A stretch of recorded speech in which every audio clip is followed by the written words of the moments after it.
Bueno, el nombre de la editorial, el primer agradecimiento es para el autor o el generador del libro en realidad, que es Fernando Pedrosa, que fue quien nos trajo la idea.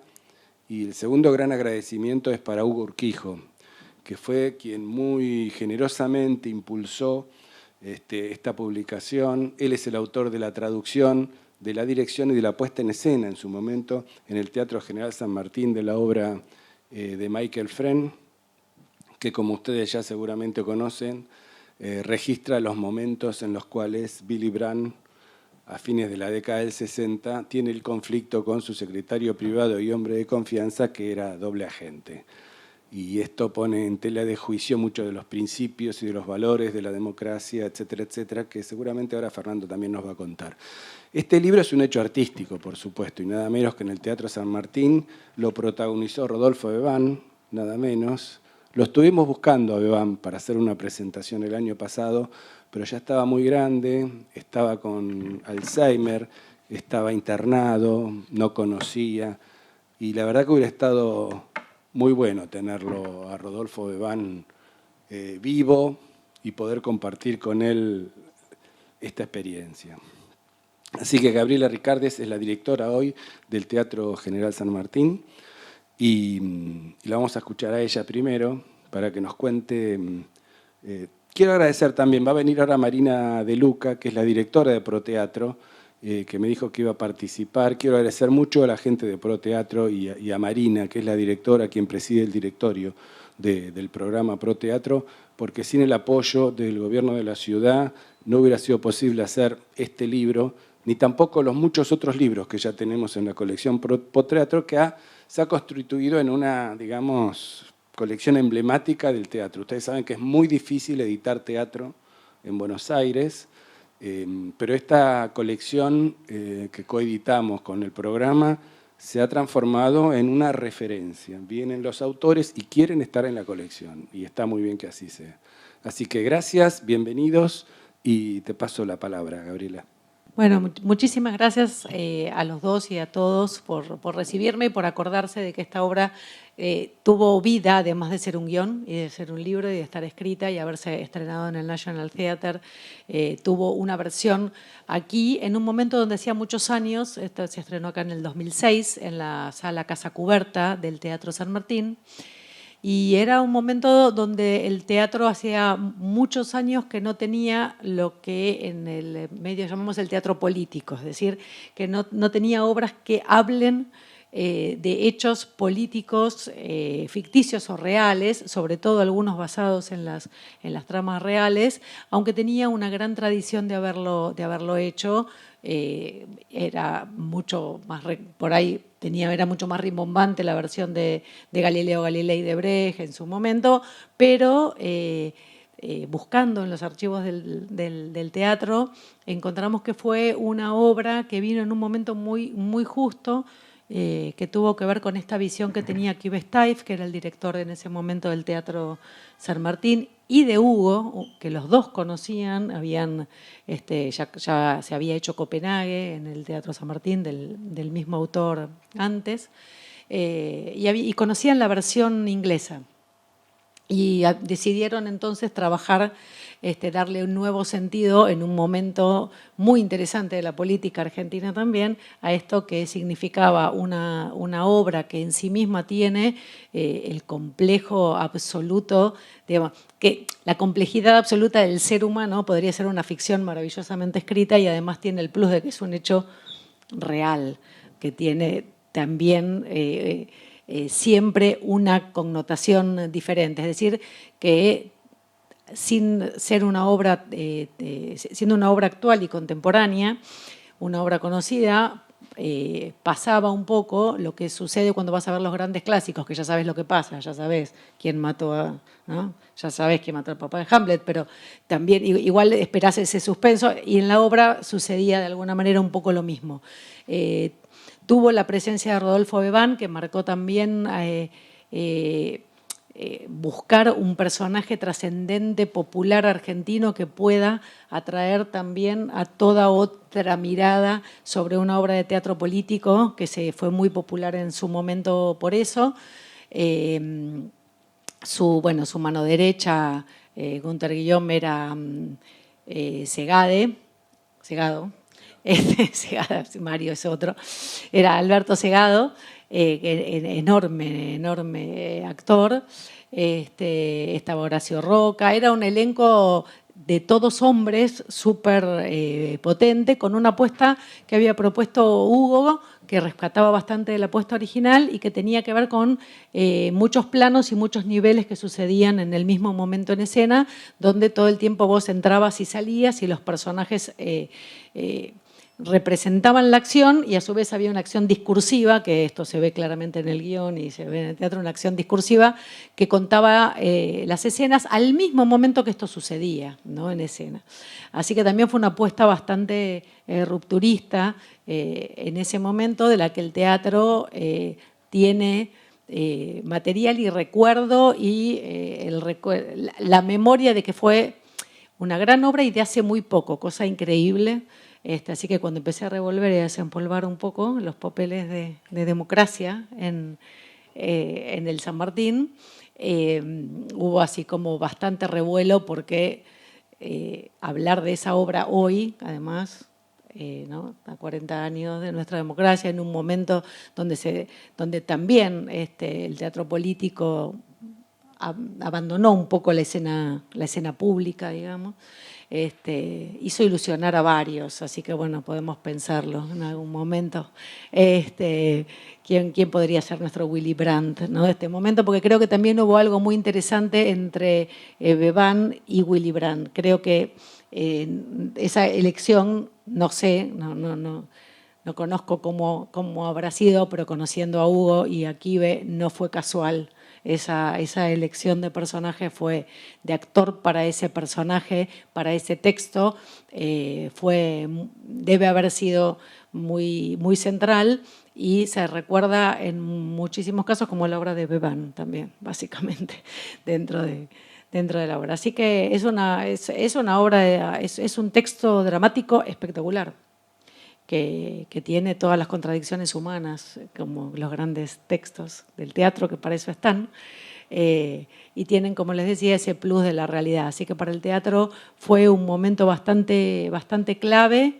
Es una apuesta muy, muy recordada, con muchísimo cariño, por todos aquellos que la hicieron, que además como no están más, o sea, hace poco y pasó la pandemia en el medio y tuvimos toda esta situación de tiempos raros, parece que pasó hace muy poquito, aunque ¿no? Ya fue en el 2006, o sea que ya tuvo su periplo. Así que un honor y un placer que este texto se haya reeditado. Exactamente sucede eso, es muy difícil editar teatro. El Teatro San Martín editaba sus textos en una época, algo que trataremos de hacer y ya veremos cómo. Y que una de estas obras esté disponible, porque es una obra muy poco conocida, difícil de encontrar, que esté así disponible para los nuevos dramaturgos, para los directores, para los actores, creo que es fundamental. Así que felicitaciones y muchísimas gracias. Bueno, gracias a Eudeva, a Gabriela por estar acá, que es un honor compartir con ella esta mesa. También quiero agradecer a la Universidad de Buenos Aires, a la ciudad y a Hugo Urquijo, que ya no está entre nosotros, pero que tuve el placer de conocerlo a la hora de pensar este libro. Yo estaba haciendo mi tesis, volví en el 2008 y yo soy medio nerd y estaba buscando todos los materiales que había sobre socialdemocracia, América Latina, Brandt, buscaba todo. Y ahí apareció el libro. Lo compré vía Amazon, empecé a buscarlo en español y ahí me di cuenta que nunca se había montado en español. En ningún país de habla hispana se había montado esta obra y hasta el día de hoy no se montó, excepto en España, con subtítulos. O sea, una compañía alemana con subtítulos. Entonces, cuando pasó eso, se me ocurrió que podía ser interesante publicarla. Yo, mentalidad de historiador, que no se pierda el documento, que esté a disponibilidad. Conseguí un mail de Hugo, le escribí y él me dijo que se le había roto la computadora y que no quedaba ninguna huella del archivo y que no tenía otra. Fui al San Martín y quizás porque era muy pronto todavía, pues era 2 años después, no había nada. Y navegando en internet encontré un archivo con el texto, se lo muestro a Hugo y me dice, este es mi archivo. Y bueno, ahí empezamos a trabajarlo y salió la idea del libro. Yo no soy experto en teatro, creo que es de las cosas que más no sé es el teatro, pero y además es muy difícil leerlo también en el formato guión, ¿no? Que viene con un montón de otras cosas que hay que saber leer y que para el que no sabe le cuesta mucho más, pero lo que me llamó la atención primero, lo que decía Gabriela, es, entre comillas, el maltrato, que significa mostrar la verdad, es decir, mostrar a personas políticas como Helmut Schmidt o como Willy Brandt, que son muy importantes, mostrar sus lados más humanos, en el sentido más oscuros, te hace ver, bueno, a partir de lo que contó ella, ¿no? Y Luis lo contó también, Alemania Oriental y Alemania Democrática eran 2 Alemanias, un espía de la Alemania comunista se va a vivir a Alemania Occidental y entra en confianza y busca dónde espiar, como en The Americans, y entra en confianza con Willy Brandt, y ambos hacen la carrera juntos.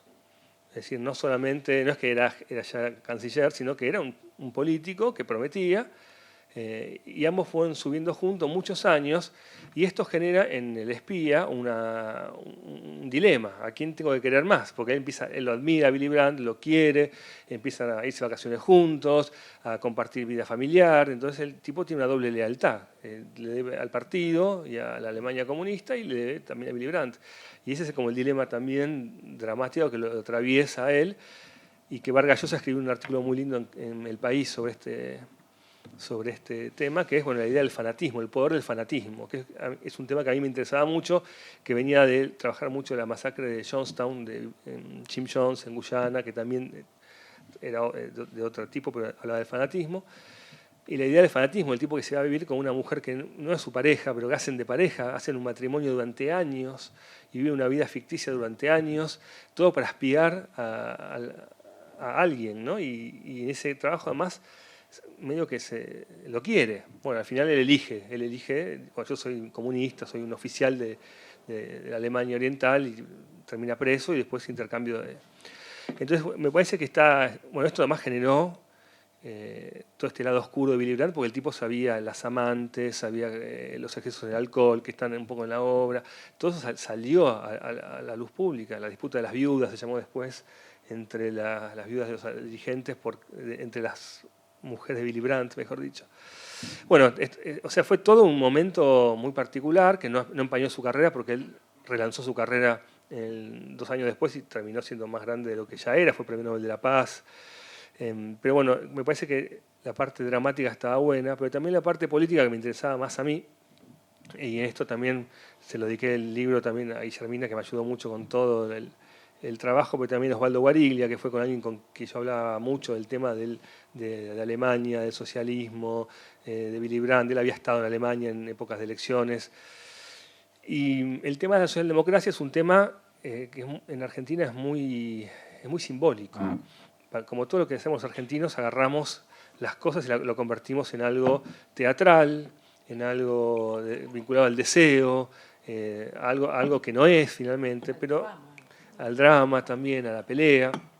Entonces, cuando a mucha gente se le pregunta su ideología, se define como socialdemócrata, justamente porque toman como una fotografía de ese momento de la socialdemocracia, entre los 60, los 70, los 80, que fue un momento de mayor auge, y donde la socialdemocracia, de la mano de Willy Brandt, proyecta una imagen, digamos, de tercera posición, no era ni pro-norteamericano ni pro-soviético, una imagen de defensa de los derechos humanos, de lucha contra las dictaduras, con un pasado antinazi, entonces con la construcción de un estado de bienestar muy potente, con políticas de intervención contra el gobierno sudafricano de entonces, en Centroamérica, etc. Él, Olof Palme, Bruno Kreisky, François Mitterrand, Felipe González, Bettino Craxi, que cayó en desgracia, pero también estaba en ese momento. Eran como una generación, Mario Suárez en Portugal, una generación de políticos muy potentes que llevaron a la socialdemocracia a su momento electoral y de prestigio más alto. Entonces todo el mundo cuando se identifica por ese momento de prestigio, porque ser socialdemócrata era no ser comunista, pero era ser de izquierda. Y en los 70, en los 80, en el momento de las dictaduras, eso era la diferencia entre poder morir o no morir. Porque además la tradición de Willy Brandt y de Olof Palme no eran tradiciones coloniales, no eran ingleses, no eran franceses, no eran españoles. Entonces entraban en los partidos que eran muy nacionalistas.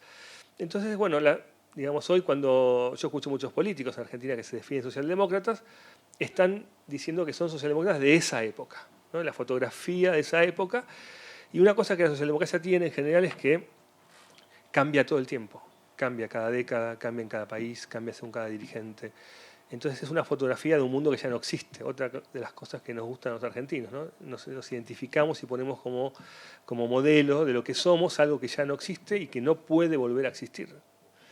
Entonces me parece que esta obra un poco vuelve a traer todas estas discusiones, vuelve a traer una generación de políticos además que era casi renacentista, en el sentido que habían sido combatientes, se habían exiliado, eran cultos, hablaban varios idiomas. Bueno, Willy Brandt, ustedes saben que no se llamaba Willy Brandt.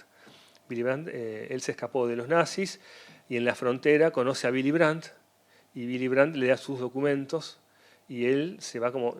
Hay dos Willy Brandt, ¿no?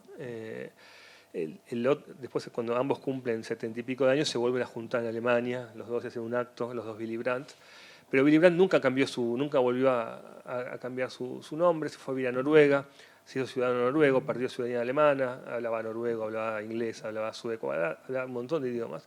Eran como Mitterrand, como todos estos, ¿no? Eran políticos de una generación muy paradigmática. Que en América Latina tuvo su contraparte, que como todos, es medio, como dice Andrés Malamud, inconcluso, ¿no? Es decir, Carlos Andrés Pérez, Alan García, Sanguinetti, Alfonsín, Daniel Ortega, Fidel Castro. Bueno, hablamos de un grupo de gente de muy diferentes destinos, ¿no? Pero me parece que está bueno volver un poquito a mirar ese momento, porque yo creo que lo que Willy Brandt trae como novedad y la socialdemocracia alemana trae como novedad es su reconciliación entre el socialismo y el liberalismo. A partir de 1959, con le llamó el programa de Bad Godesberg, es un momento en que los alemanes renuncian al marxismo, renuncian a quien fundó el partido, a quien creó el partido, ya habían renunciado al leninismo, renuncian al marxismo y dicen, bueno, el socialismo se puede reconciliar con la libertad, con el mercado y con la religión. Y se vuelve una visión muy democrática y muy amplia de lo que era, y muy antipopulista y antidictatorial y antiautoritarismo de izquierda y derecha, de lo que era la socialdemocracia. Sobre esa idea no se vuelve tanto como sobre las otras cosas, sobre el antinorteamericanismo, sobre el mercado interventor, pero esa idea de la reconciliación con el liberalismo y el socialismo me parece que es un tema clave que la socialdemocracia no volvió a recuperar, menos en América Latina. Así que bueno, dicho todo esto, quiero agradecer de vuelta a ustedes, a Luis, a vos, a Gabriela. Y nada, la verdad que me hubiese gustado escuchar más a ella que escucharme a mí, pero ahora podemos hacer preguntas y ella las va a responder.